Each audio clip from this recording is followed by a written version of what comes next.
Hi hello ಎಲ್ಲ ರಾಜ್ಯ ಸರ್ಕಾರಿ ನೌಕರರಿಗೆ ನಮಸ್ಕಾರ. ಸ್ನೇಹಿತರೆ, ಇವತ್ತಿನ ಒಂದು ವಿಡಿಯೋದಲ್ಲಿ ಸರ್ಕಾರಿ ನೌಕರರಿಗೆ ಇಂಪಾರ್ಟೆಂಟ್ ಆಗಿರುವಂಥ ಅಪ್ಡೇಟ್ ಬರ್ತಾ ಇರುವಂಥದ್ದು. ರಾಜ್ಯ ಸರ್ಕಾರಿ ನೌಕರರಿಗೆ ಗುಡ್ ನ್ಯೂಸ್ ಸಿಗಲಿದೆ, ಮತ್ತೊಂದು ವೇತನದಲ್ಲಿ ಭಾರಿ ಹೆಚ್ಚಳ. ಸೊ ಏನಿದು ಗುಡ್ ನ್ಯೂಸ್? ಯಾವ ರೀತಿಯಾಗಿ ನೌಕರರ ವೇತನದಲ್ಲಿ ಭರ್ಜರಿಯಾಗಿರುವಂಥ ಏರಿಕೆ, ಇನ್ನೊಂದು ಏರಿಕೆ ಅಂತಲೇ ಹೇಳ್ಬೋದು, ಆಗಲಿದೆ, ಯಾವ ಒಂದು ದಿನಾಂಕದಂದು ಆಗಲಿದೆ ಮತ್ತು ಟೋಟಲ್ ಸರ್ಕಾರಿ ನೌಕರರ ವೇತನದಲ್ಲಿ ಎಷ್ಟು ಹೆಚ್ಚಳ ಆಗಲಿದೆ, ಈ ಎಲ್ಲ ಒಂದು ವಿಷಯಗಳಿಗೆ ಸಂಬಂಧಿಸಿದಂತೆ ಇವತ್ತಿನ ಒಂದು ವಿಡಿಯೋದಲ್ಲಿ ನಾವು ಮಾತನಾಡೋಣ. ಆ್ಯಂಡ್ ಮೋಸ್ಟ್ ಇಂಪಾರ್ಟೆಂಟ್, ಈ ಒಂದು ವೇತನ ಹೆಚ್ಚಳ ಏನಿದೆ ಇದು ಬರೀ ಪ್ರೆಸೆಂಟ್ ಆಗಿ ಕೆಲಸ ಮಾಡುತ್ತಿರುವಂಥ ಸರ್ಕಾರಿ ನೌಕರರಿಗೆ ಅಲ್ಲದೆ ಪ್ರೀವಿಯಸ್ ಆಗಿ ಕೆಲಸ ಮಾಡಿ ಫ್ಯಾಮಿಲಿ ಪೆನ್ಷನ್ ಪಡಿತಾ ಇರುವಂಥವರಾಗಿರ್ಬೋದು ಅಥವಾ ಏನು ನಾರ್ಮಲ್ ಪೆನ್ಷನ್ ಪಡಿತಾ ಇರುವಂತಹ ಸರ್ಕಾರಿ ನೌಕರರಾಗಿರ್ಬೋದು, ಎಲ್ಲರಿಗೂ ಕೂಡ ಅಪ್ಲೈ ಆಗುತ್ತೆ. ಸರ್ಕಾರಿ ನೌಕರರ ಪಾಲಿಗೆ DA ಆದರೆ ಅವರ ಪಾಲಿಗೆ DR ಆಗುತ್ತೆ. ಈ ರೀತಿಯಾಗಿ ಟೋಟಲ್ ಆಗಿ ಸಂಬಳದಲ್ಲಿ ಏರಿಕೆ ಆಗುವಂಥದ್ದು ಫಿಕ್ಸ್. ಸೊ ಹಾಗಾದರೆ ಏನಿದೆ ಸಂಪೂರ್ಣ ಮಾಹಿತಿ ಅಂತ ನೋಡೋಣ ಬನ್ನಿ. ಬಟ್ ಅದಕ್ಕಿಂತ ಮುಂಚೆ ಚಾನಲ್ಗೆ ಸಬ್ಸ್ಕ್ರೈಬ್ ಆಗಿಲ್ಲ ಅಂದರೆ ದಯವಿಟ್ಟು ಸಬ್ಸ್ಕ್ರೈಬ್ ಮಾಡ್ಕೊಳ್ಳಿ, ವಿಡಿಯೋನ ಲೈಕ್ ಮಾಡಿ.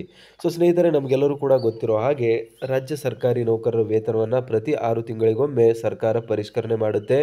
ದೇಶದಲ್ಲಿ ನಡೀತಾ ಇರುವಂಥ ಹಣದುಬ್ಬರವನ್ನು ಗಮನದಲ್ಲಿಟ್ಟುಕೊಂಡು ಸರ್ಕಾರಿ ನೌಕರರ ಆರ್ಥಿಕ ಸ್ಥಿತಿಗತಿಯನ್ನು ಕಾಪಾಡುವ ನಿಟ್ಟಿನಲ್ಲಿ ವಸ್ತುಗಳ ಬೆಲೆ ಏರಿಕೆಗೆ ಸಂಬಂಧಿಸಿದಂತೆ ಭಾರತೀಯ ಬೆಲೆ ಸೂಚ್ಯಂಕ ಪ್ರಾಧಿಕಾರದ ಕಡೆಯಿಂದ ಕಾಲಕಾಲಕ್ಕೆ ಅಂದರೆ 1 ತಿಂಗಳಿಗೊಮ್ಮೆ ರಿಲೀಸ್ ಆಗುವಂತಹ AICPI ಇಂಡೆಕ್ಸನ್ನು ಆಧಾರದಲ್ಲಿಟ್ಟುಕೊಂಡು ಸರ್ಕಾರಿ ನೌಕರರ ತುಟ್ಟಿ ಭತ್ಯೆಯಲ್ಲಿ ಪ್ರತಿ 6 ತಿಂಗಳಿಗೊಮ್ಮೆ ಅಂದರೆ ಜನವರಿ, ಫೆಬ್ರವರಿ, ಮಾರ್ಚ್, ಏಪ್ರಿಲ್, ಮೇ, ಜೂನ್ಗೆ 6 ತಿಂಗಳು ಕಂಪ್ಲೀಟ್ ಆದಮೇಲೆ ಆ ಒಂದು 6 ತಿಂಗಳಲ್ಲಿ ಸರಾಸರಿ AICPI ಇಂಡೆಕ್ಸ್ ಎಷ್ಟು ಮೂವ್ ಆಗಿದೆ ಅಥವಾ ಎಷ್ಟು ಇನ್ಕ್ರೀಸ್ ಆಗಿದೆ ಅನ್ನೋ ಒಂದು ವಿಷಯವನ್ನು ಕೇಂದ್ರದಲ್ಲಿಟ್ಟುಕೊಂಡು ಸರ್ಕಾರಿ ನೌಕರರ ತುಟ್ಟಿ ಭತ್ಯೆಯಲ್ಲಿ ಎಷ್ಟು ಹೆಚ್ಚಳ ಮಾಡಬೇಕು ಅನ್ನೋದನ್ನು ಡಿಸೈಡ್ ಮಾಡಲಾಗುತ್ತೆ.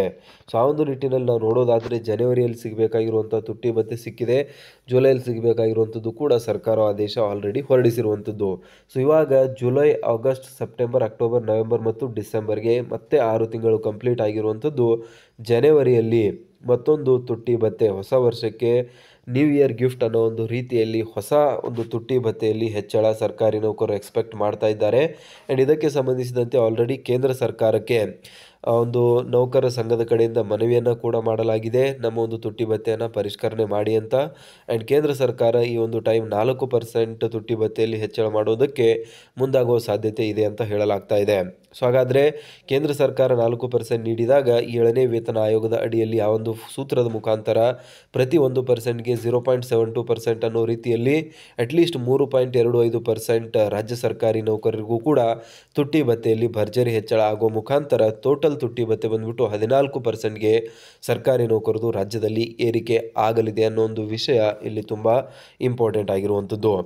ಸೊ ಆ ರೀತಿಯಾಗಿ ನಾವು ನೋಡೋದಾದರೆ ಜನವರಿಯಲ್ಲಿ ಸರ್ಕಾರಿ ನೌಕರರಿಗೆ ಮತ್ತೊಂದು ಭರ್ಜರಿ ತುಟ್ಟಿ ಭತ್ಯೆಯಲ್ಲಿ ಹೆಚ್ಚಳ ಆಗುವ ಮುಖಾಂತರ ವೇತನದಲ್ಲಿ ಭಾರಿ ಏರಿಕೆ ಆಗಲಿದೆ. ಗ್ರೂಪ್ ಡಿ, ಗ್ರೂಪ್ ಸಿ ಎಲ್ಲ ಒಂದು ನೌಕರರಿಗೆ ಇದರಿಂದ ಲಾಭ ಆಗಲಿದೆ. ಅದರ ಜೊತೆಗೇನೆ ಪಿಂಚಣಿದಾರರಿಗೂ ಕೂಡ ಇದರಿಂದ ಭರ್ಜರಿ ಹೆಚ್ಚಳ ಆಗಲಿದೆ. ಸೊ ಇದ್ರ ಬಗ್ಗೆ ನಿಮ್ಗೇನು ಅನಿಸುತ್ತೆ ದಯವಿಟ್ಟು ಕಮೆಂಟಲ್ಲಿ ತಿಳಿಸಿ. ಸಿಗೋಣ ಮುಂದಿನ ವಿಡಿಯೋದಲ್ಲಿ. ಜೈ ಹಿಂದ್, ಜೈ ಕರ್ನಾಟಕ.